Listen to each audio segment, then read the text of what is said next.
What's up everyone, and welcome on back to my channel. Thank you so much for joining me on today's video. If you don't know who I am, hello, my name is Monet. I am 28 years old, and here on this channel I share my financial journey and I show how I utilize the cash envelope method. So if any of that sounds interesting to you and that is something that you would enjoy, then please be sure to hit that subscribe button down below and join the family, and be sure to hit the bell so that you are always notified whenever I upload my next video. So within today's video, as we can see from the layout and the title, we are going to get back into a long-awaited cash envelope stuffing.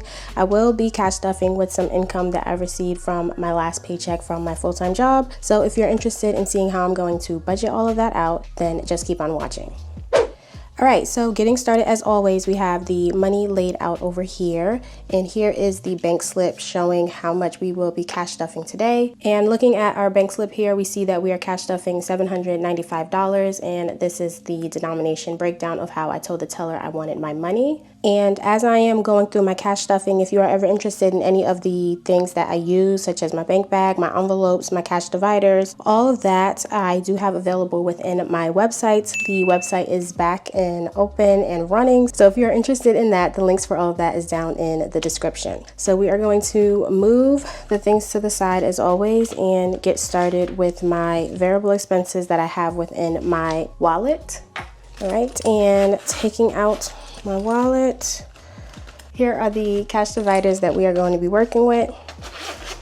And if you aren't familiar with the process of how I do my cash stuffings, I do leave some money within the bank to cover any bills that are paid electronically, and then I take the physical cash out to stuff my cash dividers and my sinking funds. So in terms of my entire paycheck, I did receive that from my full-time job, and if you watched my monthly budget setup, I shared that I'm going to use that one paycheck to cover me for the entire month of July. So with that in mind, I wanted to split up that one paycheck I received so that then I'm not so inclined to spend the entire thing. I just find it helpful to still break it up as if I'm getting two paychecks. So in terms of the amounts that we are going to be budgeting for this paycheck, I did receive $1,140 from my full-time job. And in terms of the bills that I'm going to keep in the account to cover electronic things, I did receive a utility bill from my previous apartment for my electricity,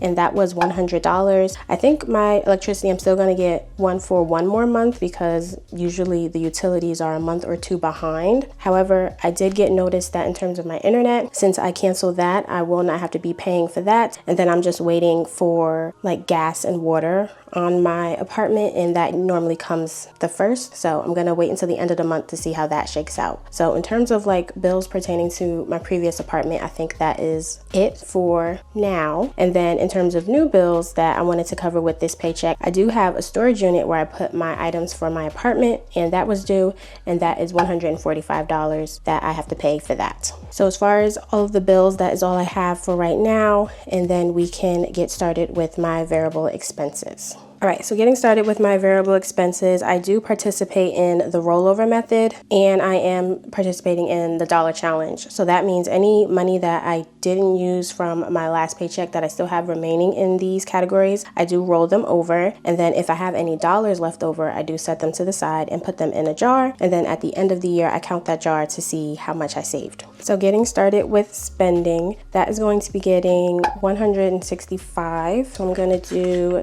two 50s, two 20s, and one 10. So that will give me 50, 100, 20, 40, and 50, giving me 150. Looking at what I have left over, I do have some dollars, so I'm going to set that to the side. And then adding to what I have, that will bring my total to spending for 100, 220, 40, 50, 60. So 260. And I did make my spending a little bit higher because, as I shared, my cousin and I are going to be doing some things, and I'm trying to take all of that out of spending so that I don't have to take anything from my sinking funds, because I'm really just trying to save as much as I can during this time. And then after that, we're going to do groceries. Groceries is going to get 145. So I will do two 50s, two 20s, and a 5. And I do want to go grocery shopping, so of course I will be taking that out of here and then adding to what I have and taking out my singles. That now gives me 100, 150, 170, 190, 210, 230, 250, 260. So 260 feels like a good amount for me, and again, that is going to cover for the next 2 weeks. Next, we move into toiletries. Toiletries is going to get 50, and I just did a $50 bill. I have to get some more like hair products, laundry detergent, stuff like that. I feel like I'm running low on. So adding 50 will now give me 50, 70, 80, $85 within there that I can use. Up next, we move into clothing. Clothing is getting 20. So a $20 bill, and I don't think I have any singles. I haven't been using this yet, but my cousin and I are going to a concert and I need an outfit for that. So obviously I will be taking that out of here. So now I have 50, 70, 90, 110, 120, 125. Next, we move into eating out. That is getting $40. So I will do 2 20s. And looking at eating out, again, I don't have any singles, so adding 40 will give 20, 40, 60, 80, 100, 10, and 5. Okay, so that is how I'm going to do my variable expenses. Again, I gave a little bit more just because I'm still unsure of what my new normal is, and I'm trying to be mindful that it's summer and I might be going out more. So to give myself more gives me more of a buffer just in case I do lean a little bit more on the spendy side. But then if I don't spend a lot, then that means with my next paycheck I don't have to give myself as much. So that's just another reason why I really like the rollover method. But that is all I have for my variable expenses, so we can go ahead and put that back in my wallet, and they are ready to go. All right, so here we have our singles, and let's count to see what we were able to save this week. So we have $1, $2, $3, $4, $5, $6. So that is great. It feels good being able to put at least some dollars to the side because I haven't been cash stuffing for a month. So trying to get back into the habit of it, it's a little weird, but any step, at least trying, is better than not doing anything. So I will put my dollars right in there, and we will keep saving until the end of the year and see where we are. And then along with the dollar challenge, I'm also doing the coin challenge, which is the same concept. Any coins that I have at the end of the week, once I cash stuff, I put them in this jar, and then I count these up at the end of the year to see how much I saved. So within my wallet, I do have quite a few coins, so let's go ahead and empty that out.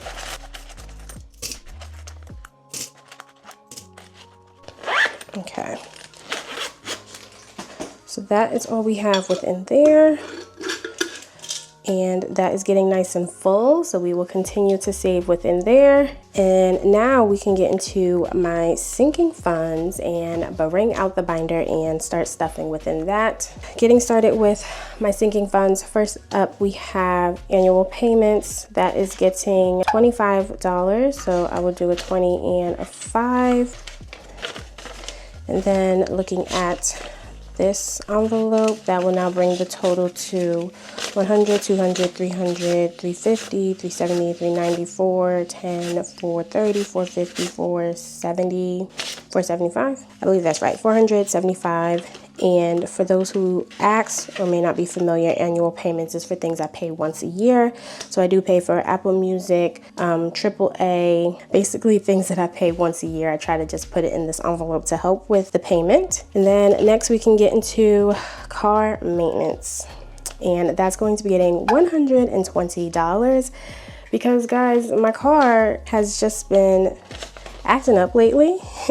And of course she would choose now to do that, so I am putting a little bit more within my car envelope because I do have to get tires, and I have to get all 4 new tires on my car. They are I guess the term is called splitting. I don't know the official wording of it, but yeah, so with that I do have to get all 4 new tires.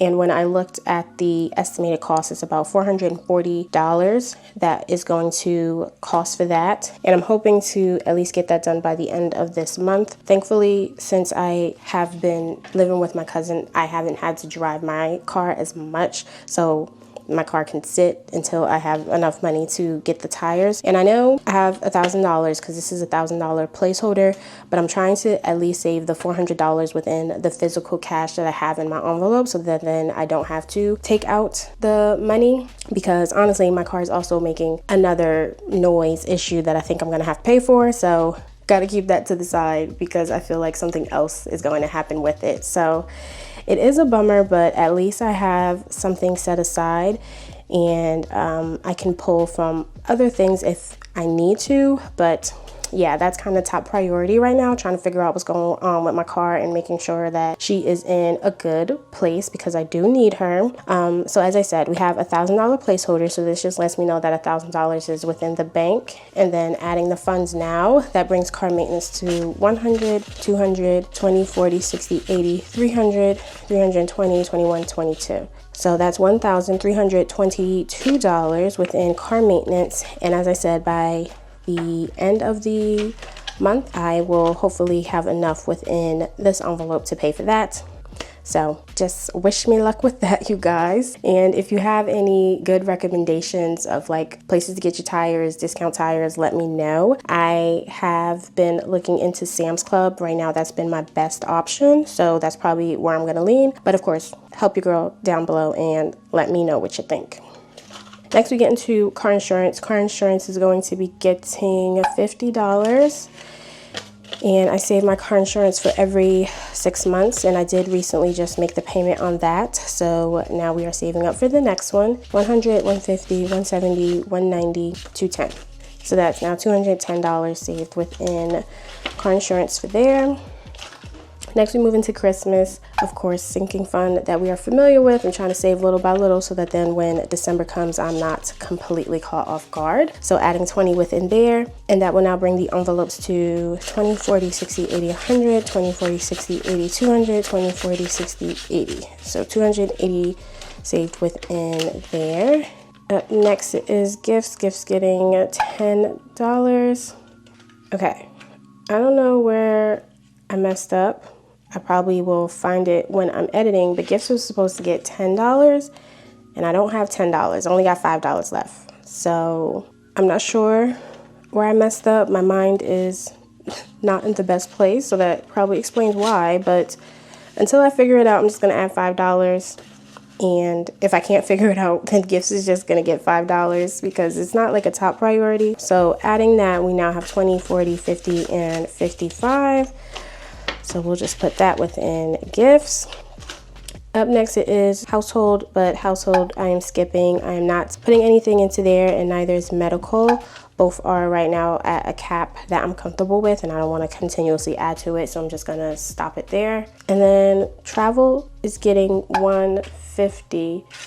So I don't know what is happening. I really messed up, and normally I don't. So I don't know what is going on. I'm gonna have to go through my envelopes and count and see where I went wrong. But right now we're gonna add $150 to travel. And within the travel envelope, we have $500. This is a placeholder, so that lets me know that $500 is in the bank. And as I said, I still am saving as travel for a top priority, just because something is coming up that I will explain later. But right now it's 500, then 600, 700, 20, 40, 50, 60. So 760 is now what I have within travel. I don't know, I need to figure out where I went wrong, because now I'm not in the right headspace. So let me figure out what's going on. Okay, I think I figured it out. I think I messed up like right at the beginning, and I was supposed to give myself $165 within spending, and I think I only gave myself $150, and I think that is what threw me off. So let me just put everything back to where it was supposed to be, and then take out my 5 within gifts. And then gifts is supposed to get this 10. So now gifts has 20, 40, 50, 60. And that is where that goes. And then this should be the 165 that I was supposed to give myself for spending. So that's 100, 20, 40, 60, 65. Okay, that makes me feel better. I was all over the place. So now in total I have 100, 200, 20, 40, 60, 70, 75. 275 is the right number for spending. Whew. Okay, let me go ahead and put that back in here. That was driving me insane, but hopefully you guys followed along and you probably saw the mistake as soon as I did it. But as I said, my mind is all over the place. So that is going to complete the cash stuffing. In terms of what is remaining from my paycheck, I did have $100 left, and I did decide to put that within my Roth IRA. I'm not even honestly sure where I am in terms of sitting with the balance for the Roth IRA, because as I told you guys, with my current situation, that's kind of on the back burner. But at least with this last paycheck from my full-time job, I wanted to at least give something. So the last $100 went towards that. But in terms of my cash stuffing and what I did with my first paycheck, that is all I have for today. Hopefully next time this won't be as all over the place and I'll be more organized in a better headspace. But hopefully you still enjoyed the video. Be sure to let me know down below. Give the video a thumbs up, and I will catch you all next time within my next one. Bye guys.